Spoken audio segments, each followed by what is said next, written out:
Hai, terima kasih sudah bergabung. Hari ini saya ingin bicara tentang manajemen krisis. Jadi seperti yang Anda tahu, manajemen krisis pada dasarnya Anda menghadapi keadaan darurat. Nah, keadaan darurat tentu saja bisa terjadi dalam semalam dan Anda menghadapinya di pagi hari.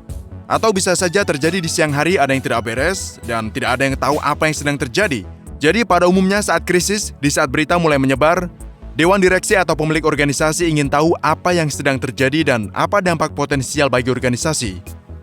Jadi yang akan mereka lakukan tentu saja segera menelpon CEO.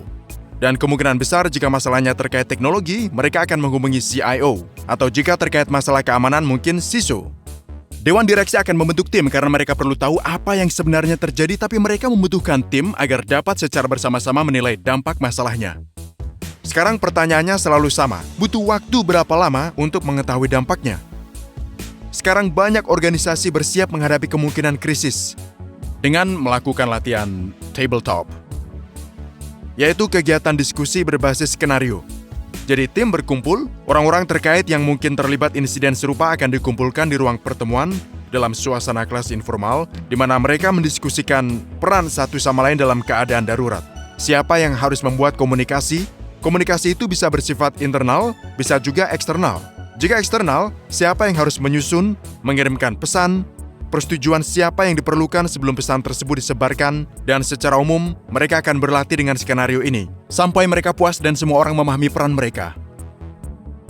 Sekarang, saya ingin membedakan apa sebenarnya respons insiden dan apa itu manajemen krisis. Dalam respon insiden, berikut adalah skenario yang mungkin Anda alami berkali-kali dengan menggunakan latihan tabletop. Anda memahami apa yang perlu dilakukan dan dilatih dengan baik. Oleh karena itu, umumnya, semua orang paham peran mereka, selesai. Semua orang mengikuti proses. Namun dalam krisis, seperti yang Anda ketahui dari waktu ke waktu, banyak pelanggan yang menghadapi hal tersebut. Dalam situasi krisis biasanya merupakan peristiwa yang tak diketahui, jadi tidak pernah direncanakan dalam latihan tabletop manapun.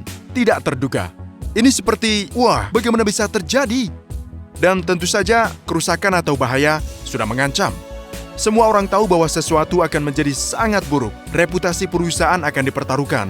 Dan di atas semua itu, keputusan harus diambil dengan sangat-sangat cepat untuk memulihkan situasi. Sekarang dalam kondisi seperti itu, Tanium bisa membantu. Inilah bantuan yang Tanium berikan untuk Anda. Pada dasarnya Anda akan mengajukan pertanyaan tentang IT infrastructure Anda, dan Tanium bisa menjawabnya dalam hitungan detik.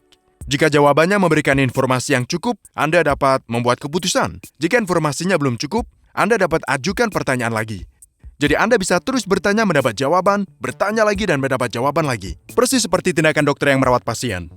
Dan hanya ketika diperoleh pemahaman yang nyata tentang situasi dan keputusan, berdasarkan fakta yang baik dapat diambil, maka Anda dapat menggunakan Tanium untuk ambil tindakan tersebut.